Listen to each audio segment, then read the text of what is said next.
ખેડા જિલ્લાના નડિયાદમાં પૂર્વ ભાજપ કાઉન્સિલર અને તેમના પરિવાર પર હુમલાની ઘટના સામે આવી છે। વોર્ડ નંબર 10ના પૂર્વ કાઉન્સિલર પર થયેલા હુમલાના મામલે પશ્ચિમ પોલીસે ત્વરિત કાર્યવાહી કરી 2 આરોપીઓની અટકાયત કરી છે। પોલીસ તપાસમાં કશ્યપ પ્રજાપતિ અને કિશોર પ્રજાપતિની સંડોવણી સામે આવતા બંનેને કસ્ટડીમાં લેવામાં આવ્યા છે।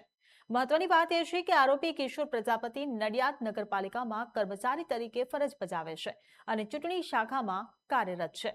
પ્રાથમિક માહિતી મુજબ ઝાડ કાપવાના મુદ્દે થયેલો વિવાદ ઉગ્ર બનતા મારામારીની ઘટના ઘટી હતી। આ સમગ્ર મામલે ડીવાયએસપીએ પણ ઘટનાને લઈને પ્રતિક્રિયા આપી વધુ તપાસ ચાલુ હોવાનું જણાવ્યું છે।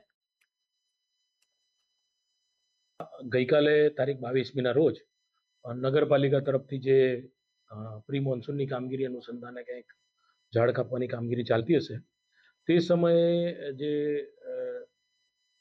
કામિની ટેનામેન્ટ જે છે તેમાં રહેતા એક કશ્યપભાઈ પ્રજાપતિ, પછી જીનલબેન પ્રજાપતિ અને કિશોરભાઈ વરિયા, આ 3 જે ઈસમો છે તેની વિરુદ્ધમાં જયનગર સોસાયટીમાં રહેતા રૂપિત પિયુષભાઈ પટેલનાઓએ એક ફરિયાદ આપેલી છે। બનાવની વિગત જોવા જઈએ તો આ રૂપિતભાઈ જે છે એમના વિસ્તારમાં એમના જે માતૃશ્રી છે પેલા અગાઉ કાઉન્સિલર હતા એટલે પોતાના વિસ્તારમાં પ્રી મોન્સૂનની કામગીરીમાં ઝાડ કપાવતા હતા। આ અનુસંધાને જે હાલના જે આરોપીઓ છે કશ્યપભાઈ અને એમના પરિવારજનોએ વાંધો લીધેલો અને આ આધારે તેમની વચ્ચે અંદરો-અંદર બોલાચાલી થયેલી।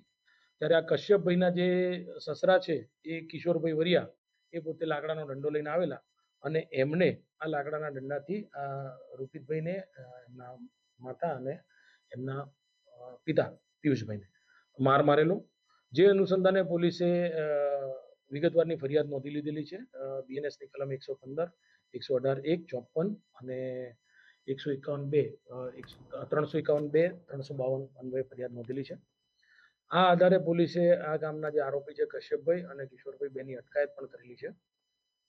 આ બાબતે જોવા જઈએ તો સામે પણ જીનલબેન કશ્યપભાઈ પ્રજાપતિના હોય પણ એક ફરિયાદ પોલીસ સ્ટેશનમાં આપેલી છે। પોલીસે આ ફરિયાદ પણ રજીસ્ટર કરીને એ અંગે પણ કાયદેસરની કાર્યવાહી હાથ ધરેલી છે।